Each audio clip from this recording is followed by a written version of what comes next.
All right. Hello and welcome, everyone. So today we are going to be talking about the Helminth Dev Workshop. It has been a couple of days since this came out, but I assure you, I have a good reason for waiting to talk about this, which we will get to shortly. So for this, there are a few different things I want to talk about to clarify some things that I keep getting questions on because people don't seem to understand what is going on with this system. This explains it in plain English, but I just want to talk about it so that we're all very, very clear on how these things work. So, basically, what is going to happen with this system, to break it down very, very easily, are three very important things. You can replace one ability per loadout slot of a Warframe. That means that if you take Excalibur and you replace his 1 with Frost's 2, then you've replaced an ability. You cannot then, on that same loadout, replace his 3 with Volt's 1. You can only replace one ability at a time per loadout, which means you can have 3 different changed loadout abilities on Excalibur, where like he has Volt's 1 on his A loadout and Frost's 2 on his B loadout, but you cannot have them simultaneously in mission. You only get one. With that, each Warframe can give exactly one pre-chosen ability. This means that whenever you are giving a Warframe to Helminth, you are not getting their entire kit to give to whoever. You are getting one ability that has been pre-chosen by DE, which is what a lot of this video is going to be about, talking about how good those are in any given situation. With how good those are in any given situation, it has been confirmed by DE multiple times that augments do work. So if you give someone Volt's 1, you can then use Shock Trooper to get the large damage bonus to electricity from that ability. Also with that, abilities do not have to be replaced linearly. If you take Volt's 1, you can put it anywhere. You can replace Excalibur's 4. You can replace his 3, his 2, his 1. It doesn't matter where the ability traditionally goes, like if it's a 3 or if it's a 1 or if it's a 2, it can go into any slot on the Warframe. With that stuff out of the way, let's talk about a few other things for this, because there's some important stuff here.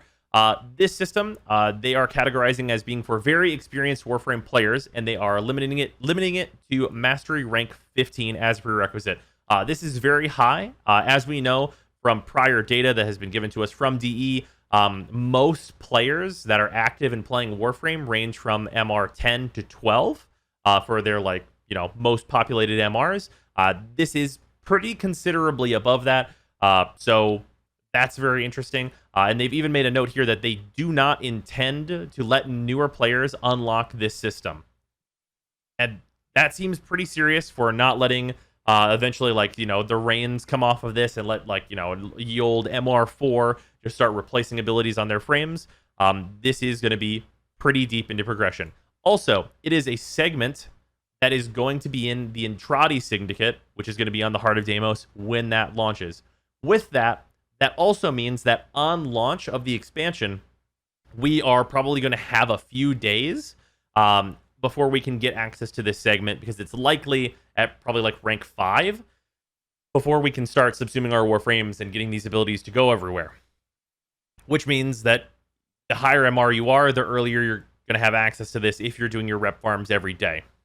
That also means you're going to have to do your rep farms on this to get access to it. And there are a lot of people that don't do those and probably don't even have access to Prophet Taker right now, which came out months ago for Fortuna. So this is really deep into progression and only for people that have been playing for quite a long time and probably really want to get into it, which is interesting. Also, there are some details here that are interesting where resources and secretions. So basically you give Helminth resources and then you get secretions out of it. And then those are going to be used for the Helminth ability customization. That's interesting, as that seems to be a little bit different from what we witnessed them show us on the dev build. Basically, it seems like you're going to feed him certain things and then get an item that allows you to infuse abilities, which seems pretty reasonable. Also, in terms of permanence, this was a thing we did not have clarified before. If you change an ability on a Warframe, it is going to be very, very easy, super simple to remove that ability and go back to the defaults on a Warframe. So you can try something, and if you don't like it, there's no risk involved, and you can just get rid of it immediately. So that's super nice. But subsuming Warframes is super permanent. So when you feed a Warframe to Helminth, it is gone for good, and that's very important to note as well. Also, as I said, configurations are per configuration, so our ability replacals are per configuration. So you can have 3 different changed abilities per Warframe by default, and then more if you buy more loadout slots as well. Also, ranking up Helminth is going to give you new powers or more subsume slots, and then once you are at max rank, you have unlimited subsume slots. The subsume slots hold the powers that you're getting from subsuming Warframes. So at max rank, you can just have all of the abilities of every Warframe in the game at your beck and call to be, put on whichever other Warframe that you'd like. But initially, you are going to be somewhat limited in what you can give Helminth because he only has so many slots to use. For that, we know what these abilities that Helminth is going to give out are going to do. However, it's very important that we do not know what the numbers on these abilities are. And it's really clear that we need those numbers because just with this first ability here, which is Empower, increase the power strength of your next ability, we don't know how much it's going to increase the power strength and how much energy it's going to cost. Those are really important factors when determining if Empower is any good. However, I will say that if this has good numbers on it, it will be extremely popular for a number of different Warframes, especially Exalted Weapon Warframes, like, say, Excalibur, because if you can boost your power strength up by, like, an extra 100% pretty easily, that's very strong, and, will increase your damage quite a bit, so it might be a compelling option going forward. Energy munitions, imbue your weapons with ammo efficiency. Just so everyone's on the same page, ammo efficiency means that you do not use bullets in your magazine when you fire your gun, so in the event that this gives us like 100% ammo efficiency, that means you will never have to reload. You will have a bottomless clip with this ability active. Obviously, numbers matter on this, but if we get to that point, this is maybe actually a pretty compelling option for having unlimited ammo and having no need to reload. There are some weapons that take advantage of that, as it turns out. Invested mobility, sprint and parkour speed. If numbers are high enough, maybe. Marked for death, stun an enemy. Next damage you deal to it will be dealt to all enemies around it. If the range is quite large on this, potentially very good. Rebuild shields, instantly restore shields. Important note with this one is, like, it looks cut and dry, super easy. And it's like, oh, of course, you put that on Hildren, and then she has unlimited energy and invincibility. But on the dev build, worth noting that we saw a cooldown associated with this at that time. We don't know if that's still going to be the case. But if it does have a cooldown, how long that cooldown is and stuff like that does matter. Perspicacity, I believe is how I'm supposed to say this. Your next hack will be automatic. This is probably the only one we can actually just judge right now for being absolutely terrible as compared to other options that you might have. And then companion heal your companion and call it to your side. Weird that this is not also a revive your companion, but also we don't fully know that is not the case as of yet. And then we have expedited suffering. Hit enemies in a cone. Affected enemies will have their bleed and toxin status removed, and their remaining damage dealt in a burst. Kind of a head scratcher on why this is a thing, but it's somewhat interesting and maybe theoretically could come up at some point. Even the Warframes as it stands right now that stack bleed and toxin, if you stack enough slash procs, the enemy usually just dies. And if you stack enough toxin status, the enemy usually just dies. So having that damage be done all at once is a little mystifying, and spending energy to do that seems a little weird, especially in a cone.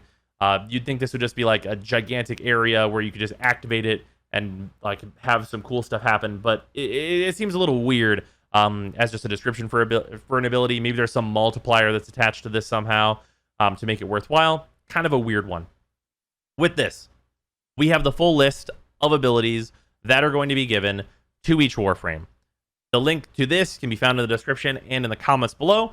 There's some really interesting choices on here. I'm just going to go on a few of them that I did not talk about already in my predictions video. Mostly they're going to be ones that I got wrong. Also, worth noting, I got like 30 of like 43 right, which is not bad. It's like 75%-ish. So that's pretty good. Not bad on my part, I think, overall, especially considering they have to add a rule to this to reasonably put a couple of these on here. So let's get into the interesting ones on here. First of all is Orgaze. This is a loot ability. It's Petrify from Atlas. This is a loot ability, which means it's going to stack with both Ivara and Necros. That's really, really interesting because that means you can get 2 loot chances out of 2 different Warframes now. With that being said, do I think this is absolutely going to be like crazy and break everything? Probably not. Also, Petrify is an all-right crowd control ability as it stands anyway. So, Atlas made out better than I thought he would. Moving on. We have Rest and Rage were chosen with Equinox. Rest is obviously a very, very powerful ability, and the interesting thing to note here is that they will use Rest or Rage depending on energy color. You only get one of these at a time, which is actually similar to the thing that I thought they might do with Equinox, but they just didn't go with Pacify. Rest is really, really strong. Ability is absolutely fantastic. Giving everyone access to that is probably a little bit dangerous as it gives everyone access to the affinity farm. But, you know, it'll be interesting to see where that ends up going in terms of if other Warframes really, really do want to build for that. I think it might be a little bit, you know, unnecessary and not super needed in a lot of Warframes, but other people seem to think this is going to be one of the best ones. I'm not so much in that camp, but it is a good ability. On with that, we have Excalibur with Radial Blind, which is much better than I thought he was going to get. Very good stun and increases your melee damage, opens to finishers, the whole 9 yards. And then we have Nourish from Grendel, which we did get, but it only is going to give Nourish Strike, so you're not going to get the full different abilities of Nourish. You're just going to get Nourish Strike, and you're not going to have to eat an enemy, obviously, and you are going to still get the heal. This is a damage buff, and we'll get to why that's important in a bit here.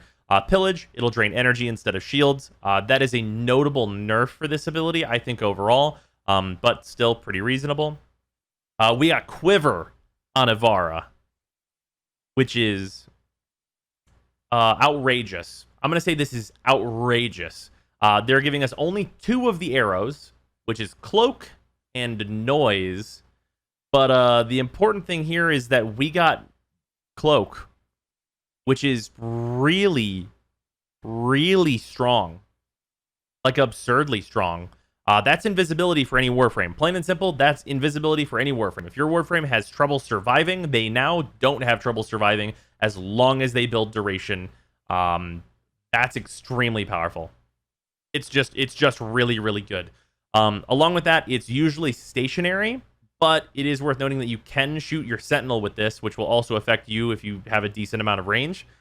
So it is also mobile invisibility if you get good at shooting your Sentinel with the cloak. Really, really powerful, extremely good. Limbo's Banish has an interesting change where it added the cancel ability on hold to this, so you can let enemies out of the rift. This essentially just comes down to being a timeout, so not super great. But interesting that they added the ability to cancel it to this ability just to allow it to work a little bit better. Other things that are on here. Mirage's fucking Eclipse is on here. That's a damage ability. That's a damage and a damage reduction ability. That's very, very strong. That's really powerful if you can consistently get light. Now, obviously the DR part of this is good, and the damage add part of this is good. But the problem with it has always been the consistency of either side. So I think that we don't quite know yet is if certain Warframe abilities are going to be considered to create light or perhaps even create darkness. That will change how good this ability is, and it's kind of impossible to test whether or not the abilities are considered to create light, because whenever you have 2 different players, light doesn't affect each other, but on your local system, it seems like some abilities do definitely create light. So until we actually have this in our hands, it's kind of hard to say how good Eclipse is going to be. The greatest example of this is that Nezha's 3 for sure creates light, but will it for the purposes of Eclipse?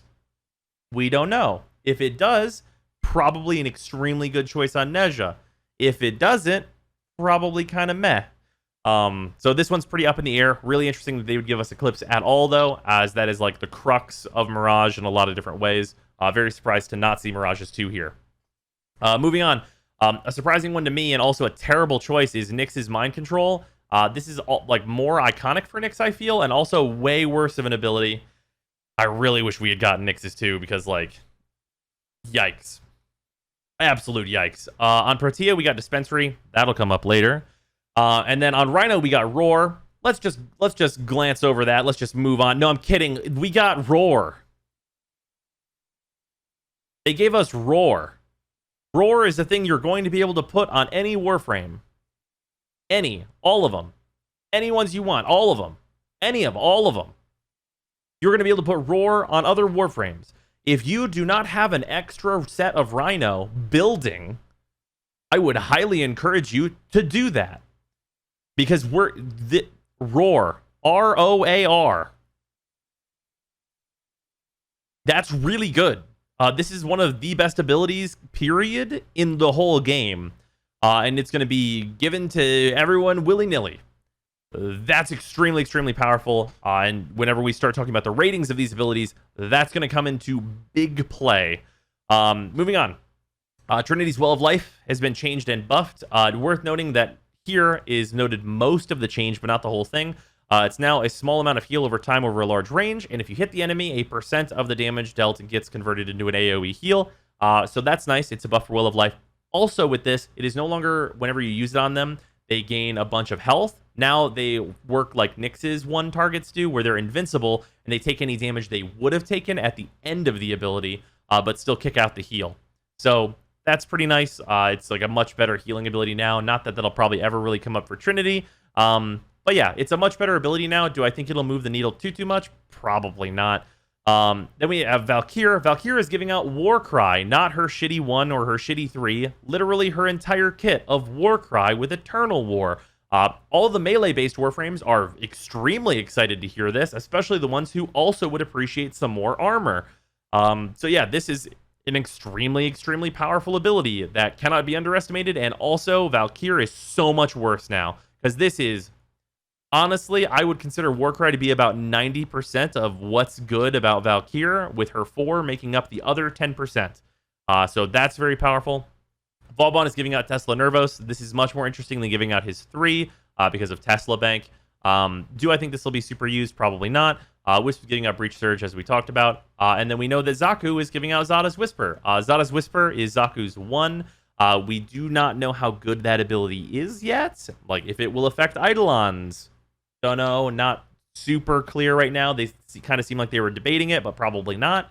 And like, how much of a damage buff is this? That also super matters. Like, we're getting Roar, but is this a better damage buff somehow? We just don't know yet. And then finally, we have Zephyr's Airburst, but this ability has been buffed now as a hold or tap functionality. Hold will blow enemies away, as it does currently, but tap will suck enemies into a wind vortex now. Now, here's the thing about this. I was really positive on this change, and then I tested it. Holy shit, this still sucks so bad. It does not do the thing that you would think this would do, which would be to, you activate it, and then all enemies in range get sucked into one point, like Nidus' Larva or other similar good abilities. Instead, they just kind of fall over suggestively in the direction that you kind of pointed them in. It's not good. It's not good. It's better. It's better than it was, but it's not good. So that's really unfortunate for Zephyr. Hopefully, maybe some more changes to this happen. But overall, not great at all. Also, a note here that's very important. What about damage buffing abilities? As you can see, we have 2 abilities that increase damage. Mirage's Eclipse and Rhino's Roar. We are creating a special case for these abilities when infused on Warframes with similar abilities. In example, Chroma, Mirage, Rhino, Octavia. When you infuse these, you will receive a prompt that you can only have 1 damage buffing ability at a time, and thus you are limited to replacing said ability. Which is to say, damage buffing abilities can only be swapped with damage buffing abilities on Warframes that already have them. However, that limitation does not apply to the other 30+ Warframes. Okay. This is not super specific on whether or not it's just these 4. It's not super specific. Like, is it just Chroma, Mirage, Rhino, Octavia? Or are there more? Does Mesa's 2 count for this? Technically, it makes damage go up. Does Oberon's 1 count? Because there's an augment that does that. Does Frost's 1 count? Or, like what counts here? Like, what's considered to be, like, increasing damage? It's pretty vague because they weren't explicitly listed out. Because, like, an example doesn't tell me this is the full list. So there's a bit of stuff up in the air with that. If this is the full list, I think that's super fair. Honestly, super fair. If it's not the whole list, I think it's like pretty restrictive in that like Mesa's 2 is counting for this. It's like a relatively small boost. And like, you know, it's more about the crowd control for Mesa at least. But yeah, kind of interesting that like it feels like I didn't get the whole list here, but if this is the whole list, then I think that's pretty reasonable to not be able to stack Eclipse on Rhino and not to be able to put Roar on Chroma and do all kinds of dumb shit like that. It is worth pointing out that it has recently been talked about, like putting Rhinos 3 over Mirage's Eclipse just to consistently have a damage boost on Mirage, which is hilarious, but not outrageous. And also kind of same with Octavia, putting Rhino's Roar on Octavia is like, some people think it's like maybe theoretically better than Octavia's 4. I don't personally feel that way, but kind of interesting discussions happening there. It definitely makes the choice here more interesting for these Warframes in particular, because they can't just add raw damage outright with Rhino's Roar or Mirage's Eclipse. With that, there's one more thing. Well, two more things, really. You're going to be able to rename your Helminth to whatever you like whenever the system launches. And also, whenever you subsume Warframes, Lotuses are going to grow in the Helminth room that are the colors of the subsumed Warframe. So you're going to be able to either customize your Warframe and have it be the colors that you customized in, or you can have like all the Lotuses in the room of the default colors of the individual Warframes. Really cool. A very nice added touch that like I don't think anyone really would have super expected, but is super fun. Like, very good time for that. Now we're going to get into the most important part of this video, which is what I've been spending the last 2 days doing. I have spent the last 2 days and roughly 12 hours grading every combination of Warframe ability that can be subsumed on each Warframe. That's like roughly 1,800-ish cells to grade and rate. These range from D to S, with a plus denoting my personal choice for what I am going to put onto each individual Warframe, or what my plan is currently to put onto each individual Warframe. I want to explain some things about this, as this document is available in the description down below and as the pinned comment if you would like to look at this in depth. It is alphabetically ordered. Okay.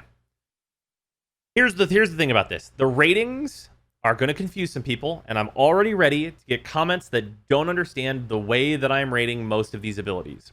These are rated within each Warframe's context, which means I'm taking into account how that Warframe is usually built, the other options that Warframe has, such as, for example, if you can take Ashes 1 and you're already built for that, that's much better. As compared to taking like Mirage's 3 and not building any strength. There's a lot of choices internally in each Warframe that I've thought about when grading these, and the ranks are only for each individual Warframe, which means up and down on this chart. That's all of these graded against each other for Ash, then Atlas, and so on and so forth. What that means is that the S ranks, the two of them, the red ones that you see on this list, are S rank within the context of being on those individual Warframes, which are Garuda and Protea. That means that those abilities, while not necessarily absolutely broken for the game at large, are so much better as a choice for those individual Warframes. They push everything else that Warframe could potentially take way down because there is such a better option available to them, in my feeling. With that, I think this chart is pretty interesting overall. It was really weird to see that like this bottom area, like the later half of the alphabet, seems to be much better than the first half of the alphabet. I thought that was kind of weird. And like in general, there's a pretty healthy distribution here with some outliers that we're going to talk about. We're going to talk about the best and the worst overall subsumed abilities right here. So this is the tier list in Google Sheets, which is the thing that I'm usually using here, and what that has been, exported from, the image that you have in the description and in the top of the comments. If you want access to the actual Google Sheet itself that we're going to be going through here, it is available to subs on Twitch and any of the patrons on the Patreon, which there are links to in the description as well. If you would like to get in here, that is already available. Access to this is already available to the people in those areas. And thank you so much to all my subs on Twitch and anyone who is a part of the Patreon. I very much appreciate it. With that, this is what we're looking at.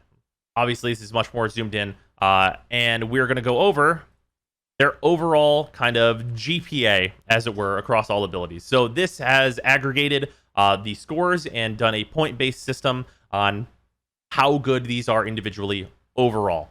So basically, a D is 1 point, a C is 2 points, a B is 3 points, an A is 4 points, and an S is 5 points. Also, worth noting, for the purposes of this, I have considered abilities like Roar going on Mirage or going on Octavia to not work.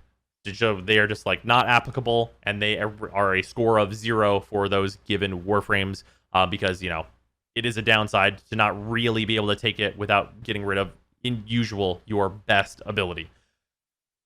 So how does this look overall? We're going to talk about the best and the worst, starting with the best of the Warframes. The best, by far, by grade, is Rhino's Roar. Overall, it is just an absolutely stellar ability. It is above the rest by a considerable margin with an average grade of a 3.2. It's just fantastic. Like, it just goes on so many things. It fits so easily. Even if you don't build that much duration or don't build that much strength, but build a lot of duration, it's still just a huge damage buff. It works on abilities. It works on so much of the game and gives such a huge benefit to Warframes that are just looking for a little bit of damage to add to themselves that it is absolutely stellar. It does not create any S's where I think this is like so far above all the other abilities that it kind of crushes everything around it, but it is an absolutely incredible choice for the vast majority of the cast in Warframe.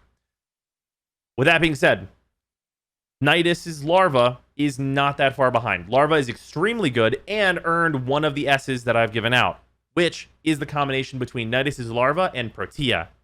Protea with Nidus's Larva has a very unique interaction where you larva up the enemies and then activate Protea's 2, which has pierce through on enemies, and per each enemy hit gains a damage multiplier. Whenever you zoop them all up into one place, the first shot is going to give you a huge multiplier, and then it's going to kill everything else within sight. That's very, very strong, as it turns out, making it like by far the best choice in my evaluation for Protea, and it also very much helps that Protea basically has an extra slot, given that her 4 is not that great and usually not used. But speaking of Protea, she's giving out Dispensary. Dispensary seems to be pretty invaluable on a lot of different Warframes. It's a very, very good ability that's going to be used in a variety of situations. Team comps are going to really enjoy this, like not having to take Protea, but just putting Protea's good team comp ability onto whatever Warframe happens to be built in a similar way to it wants, which is just duration and strength. Putting this on a Rhino in terms of like a group comp will give your group usually unlimited energy plus a very large damage buff from the Rhino. Those are two very, very good things to have together. There are a variety of places that this can be used outside of that, such as being used on Banshee to really like shore up your energy deficit that you're usually going to have on that Warframe. Absolutely fantastic power overall. And then we have Valkyr's Warcry. Turns out, Warframes that do melee things really love Warcry. Also, any Warframe that wants to add a little bit of survivability along with that is even more inclined to take this as their power. Octavia's Resonator. This is mostly for Warframes that are like doing power things that don't have a ton of survivability. If it's a Warframe that's pretty squish but does something really strong, Resonator, as long as they build a little bit of range, is very good at just shutting off the AI of all the enemies so that they don't shoot at you. It turns out that's pretty good overall, and it's much better on Warframes that aren't Octavia than it is on Octavia. Ash's Shuriken. Single target armor removal, very easy to build for. Obviously, it takes an augment slot, but there's a lot of Warframes that I think are very, very okay with that. For example, one of like the easy examples is on Oberon. Oberon does have the ability to strip armor when you combine his 2 and casting his 4 twice, but that takes you about 250 energy, and if you replace Oberon's 4 with Shuriken, it takes you about 25 energy, which is 10 times less, to fully strip armor. That's actually pretty compelling just on its own, and it's going to be useful whenever armor stripping is very much needed. The Warframes that are a huge fan of it, or the places where it's good in a more niche way, it gets bolstered there by quite a bit. Condemn. Shields are really good now, with the advent of shield gating being much more important. Also, Warframes that have damage reduction inherently, shields are much, much better for them. So, having a little bit of a stun with a lot of shield gain turns out to be pretty solid. Smite. It's a damage buff. It also does percentage damage, which can sometimes come up. Warframes that already have armor stripping really don't mind having Smite, because Smite is also a huge damage buff for them for their weapons and such.